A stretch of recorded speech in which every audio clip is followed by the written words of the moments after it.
La nostra storia di oggi è una storia di mistero. L'essere umano è naturalmente affascinato dai misteri, da tutto ciò che non conosce direttamente. È un po' un qualcosa di introspettico, un qualcosa che fa parte della natura dell'uomo sin dall'alba dei tempi, da quando era terrorizzato, ma al contempo anche affascinato dal buio, che è il primo grande mistero, la luce che sorge col sole e poi al suo calare le tenebre. Chissà cosa si cela dietro, si dice sempre. Ebbene, tante situazioni, tante associazioni, tante istituzioni umane nel corso della storia hanno lasciato dietro di loro un'aura di mistero, perché non sono facili da conoscere, perché non sempre si riesce a saperne di più, perché a volte quest'aura di mistero scatena delle polemiche o peggio ancora dà adito a teorie del complotto. Abbiamo parlato il mese scorso, grazie anche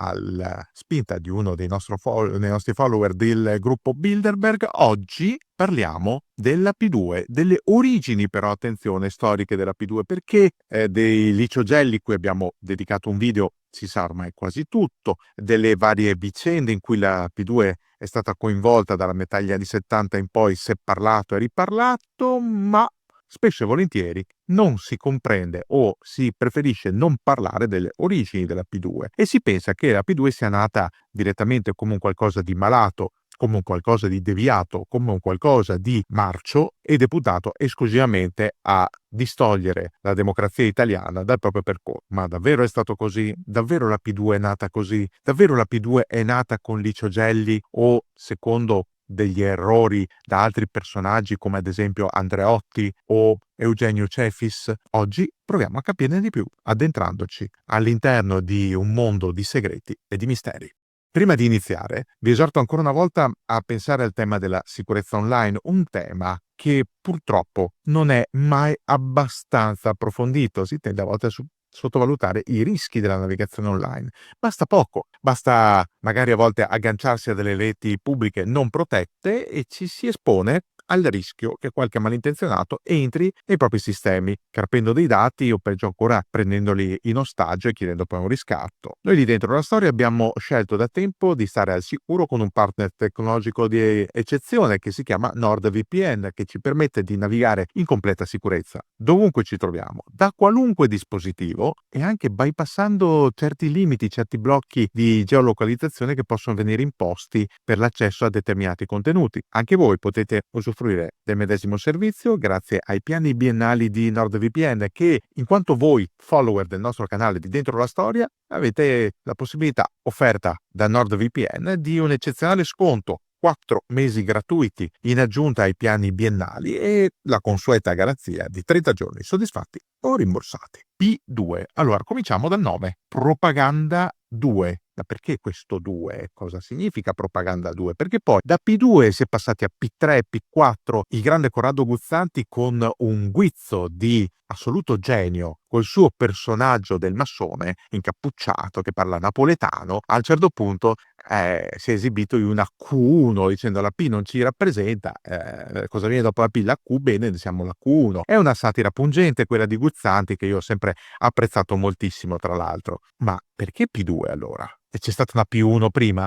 Forse facciamo un po' di confusione. Allora vediamo di partire dall'inizio e capire cosa c'era prima della P2, se c'era qualcosa prima della P2. E la risposta è positiva. Prima della P2 c'era semplicemente una loggia chiamata Propaganda Massonica. È stata una loggia massonica coperta, riservata. Una loggia nata all'interno della prima Comunione Massonica Italiana, quella del Grande Oriente d'Italia, che esiste ancora oggi, e che venne realizzata nella seconda metà dell'Ottocento per le personalità in vista. Ora, noi siamo abituati a pensare al quotidiano, ossia alle comunicazioni facili. Ci sono internet, ci sono gli smartphone, ci sono i computer. L'Ottocento non vedeva nulla di tutto questo, non c'era nemmeno il telefono all'epoca. Non solo, i viaggi. Oggi è facile prenotare un treno ad alta velocità o un aereo recarsi in stazione all'aeroporto e nel giro di al massimo un paio d'ore si è a destinazione. Nella seconda metà dell'Ottocento, in cui le ferrovie erano ancora in fase di sviluppo e l'alta velocità nemmeno si poteva immaginare che potesse esistere, figuriamoci l'aereo che sarebbe arrivato ancora dopo, le comunicazioni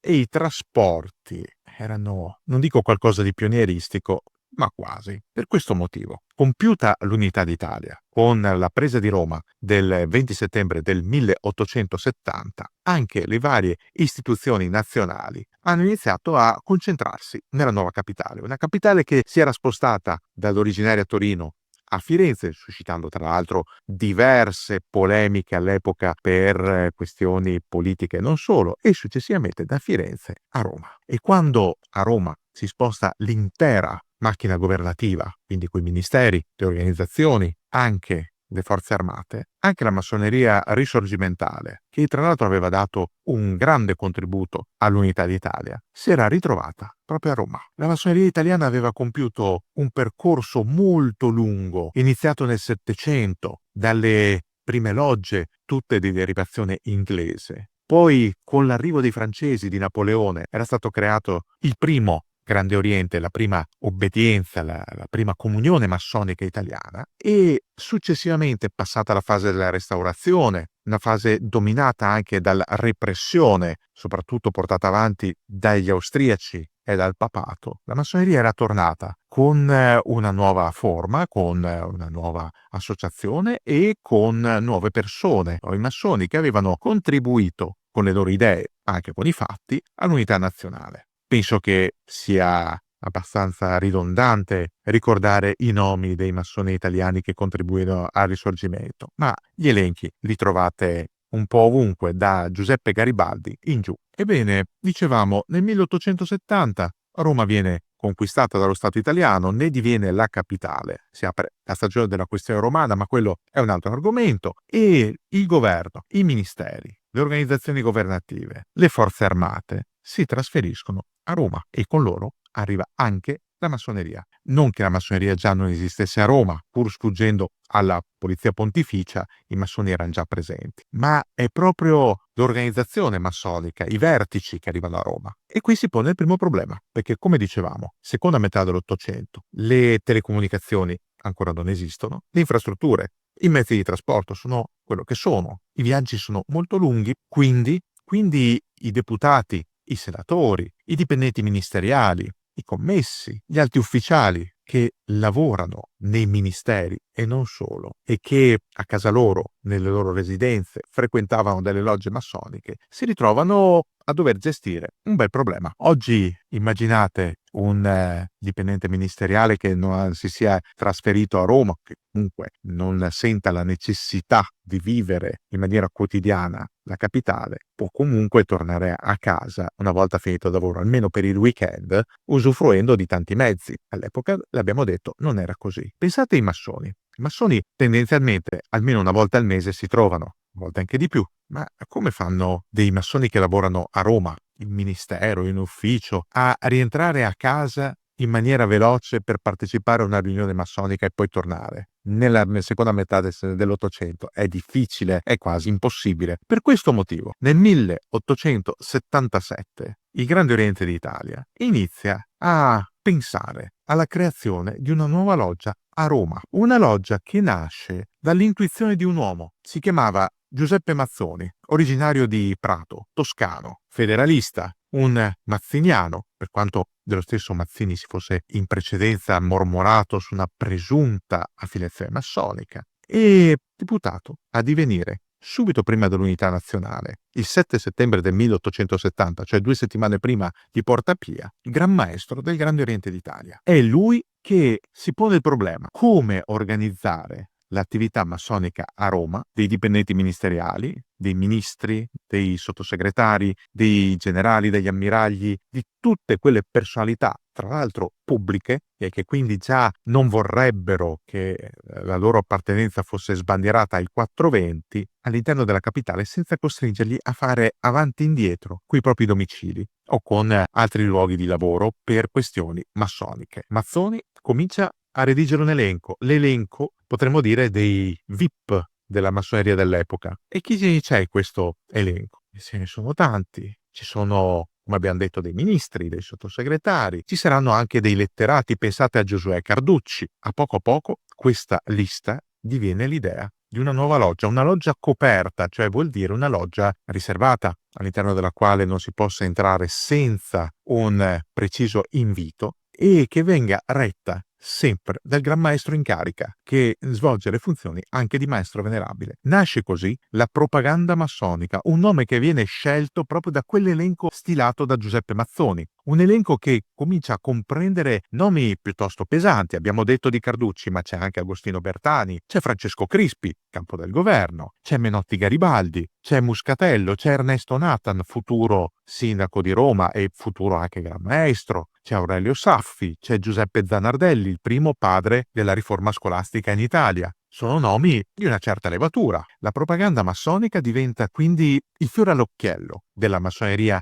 italiana post-risorgimentale. È la loggia in cui si ritrova l'élite della massoneria stessa. L'élite non certo a livello esoterico, ma l'élite a livello pratico, quotidiano, amministrativo, statale. È anche una loggia di formazione, perché all'interno della propaganda massonica crescono diversi futuri gran maestri. Ettore Ferrari, l'autore del monumento a Giordano Bruno che si trova ancora oggi in Campo dei Fiori. Abbiamo già detto di Ernesto Nathan. Ci sarà anche un altro personaggio che abbiamo già incrociato, Alberto Beneduce, il padre dell'IRI. Sono personalità di spicco che all'interno della propaganda massonica, di questa loggia coperta, si ritrovano, discutono e esotericamente crescono, maturano fino a diventare delle cariche riconosciute all'interno della massoneria italiana. Tutto questo prosegue fino agli anni '20, esattamente, fino al novembre del 1925, quando una legge, la legge 2029 del 26 novembre 1925, decisa da Mussolini, scioglie le logge,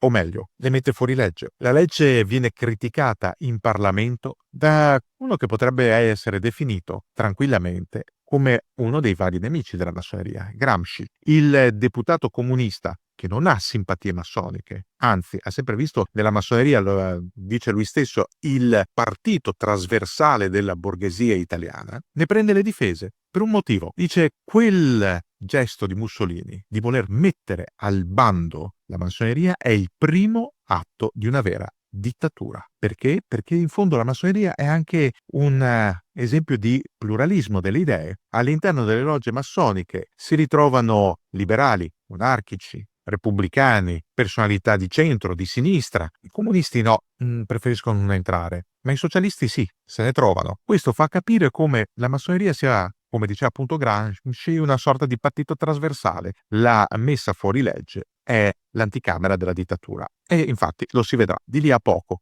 In risposta alla legge del 26 novembre 1925, il Gran Maestro del Grande Oriente d'Italia, Domizio Torrigiani, che di lì a poco sarà arrestato e mandato al confino, firma un decreto, il decreto di scioglimento di tutte le logge operanti sul territorio italiano. In realtà non è un definitivo scioglimento. Molti massoni preferiscono espatriare e ricreare all'estero un Grande Oriente in esilio. Altri invece restano in Italia e operano clandestinamente, si ritrovano di sera, sfidano le spie fasciste, sfidano la polizia, sfidano la possibilità di essere arrestati e inviati al confino. La storia della massoneria italiana dagli anni 30 in avanti si intreccerà con quella degli antifascisti che si opporranno in patria e fuori al regime. Basti vedere come molti dei fuoriusciti, molti degli antifascisti, fossero alla fine massoni. Qualche nome: i fratelli Rosselli, Turati, Amendola, Guido Bergamo, nomi molto pesanti che poi ritroveremo durante il periodo resistenziale alcuni, mentre altri verranno uccisi all'estero dagli sicari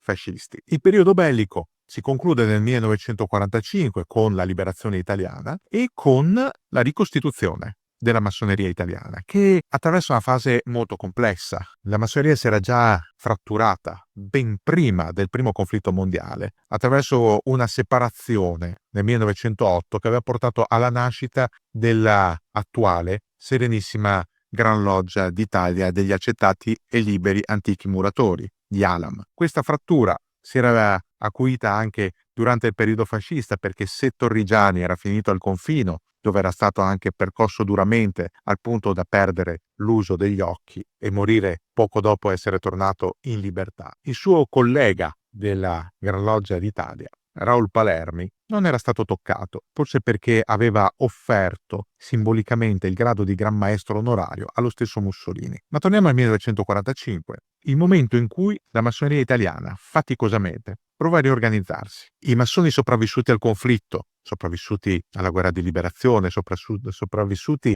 alle persecuzioni, alle deportazioni, provano a riorganizzarsi, a ritrovarsi, a rimettere in piedi le vecchie logge. I documenti non sono facili da recuperare, molti documenti sono andati perduti per sempre, ma chi riesce a dimostrare l'esistenza di una loggia chiede di essere incluso in una delle due obbedienze che, aiutate dagli americani che hanno svolto un ruolo centrale nella lotta di liberazione, assumono una nuova veste, a cominciare dalla numerazione. È proprio così. Fino al 1925 le logge italiane avevano un nome, ma non un numero distintivo. Dal 1945 in avanti le istituzioni massoniche italiane iniziano a numerare le proprie logge. Il numero attribuito in base all'anzianità della loggia stessa e alla conformazione geografica del paese, per cui si inizia da ovest, dal Piemonte, che è stata un po' la culla della massoneria italiana, la loggia madre, la Ausonia, era nata a Torino, e da lì si procede. Il numero 2 viene affidato alla loggia propaganda massonica, appena rimessa in piedi ma vuota, c'è nessuno. Viene ricreata, ma è uno scatolone vuoto, un contenitore ancora da riempire, e almeno per una quindicina, ventina d'anni tale resta, o meglio diventa una sorta di parcheggio temporaneo per i massoni in cerca di collocazione. Vi faccio degli esempi. All'interno dell'Italia ci sono dei luoghi in cui qualche massone scrive in maniera isolata alle segreterie di Roma chiedendo di riprendere la propria attività qualificandosi come massone, però si dà il caso che nel luogo di residenza, e vi ricordo 1945, l'Italia è devastata, negli anni successivi comunque le infrastrutture sono ancora difficili da rimettere in piedi, l'aereo ancora è un qualcosa per, non dico i ricchi, ma quasi, le ferrovie non sono quelle di oggi, dicevamo, è un po' difficile viaggiare in maniera più semplice, più rapida, per cui cosa succede? Che alcuni massoni che non trovano collocazione nel territorio, perché magari sono rimasti gli ultimi, 2 o 3 in una città e non c'è abbastanza un numero sufficiente per creare o ricreare una loggia, questi massoni vengono iscritti nel piedilista della propaganda massonica, che funge da parcheggio temporaneo, da camera di smistamento in attesa di completare la riorganizzazione. Per i primi 15-20 anni la propaganda massonica, ora numerata col numero 2, quindi chiamata informalmente propaganda 2 o P2, fa solo questo: è un elenco in cui iscrivere e rimuovere di volta in volta dei nominativi. Nulla di più. L'attività è pari a zero. E voi direte, cosa c'è di male? Assolutamente nulla. Immaginate una grande associazione come può essere anche un sindacato o un partito politico, sono tutte associazioni non riconosciute per la legge italiana, che non riuscendo a mettere in piedi una determinata sezione in una determinata città decide di includere gli iscritti che non trovano collocazione appunto in una sezione all'interno di un elenco nazionale. È quello che appunto avviene con la P2 in quel periodo post bellico. Cambia tutto, lo sappiamo. Quando alla fine degli anni 60 arriva lui, Licio Gelli, il materassaio di Pistoia, come è stato definito, perché per un certo periodo ha lavorato alla Permaflex come direttore commerciale. Gelli, un personaggio molto borderline, che aveva combattuto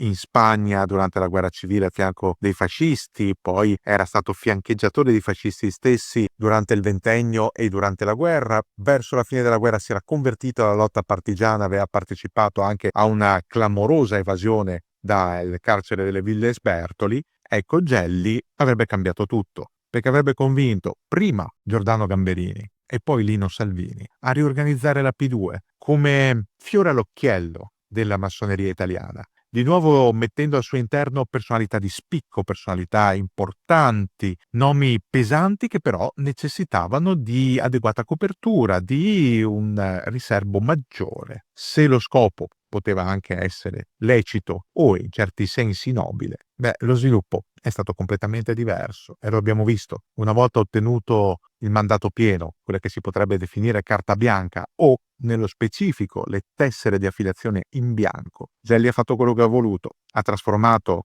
la propaganda massonica, la vecchia propaganda massonica, ora numerata col numero 2, diventata per tutti informalmente la P2, in uno strumento personale, uno strumento al cui interno confluivano senza alcun controllo da parte di organi superiori tanti personaggi che spesso e volentieri nulla avevano a che vedere con le ricerche filosofiche o morali o esoteriche proprie dei massoni risorgimentali, dei massoni che si ispiravano alle antiche tradizioni. Da quel momento in avanti la P2 è stato qualcosa di diverso, qualcosa di malato, qualcosa di marcio, qualcosa che ha cercato di cambiare radicalmente questo paese in maniera subdola, qualcosa che ha portato al dossieraggio, al ricatto, a scandali bancari, a morti violente e ne abbiamo avuto conferma pochi mesi fa con una sentenza definitiva, addirittura alla pianificazione e al finanziamento della strage di Bologna. Era diventata un'altra P2, un'altra cosa, molto distante dagli intenti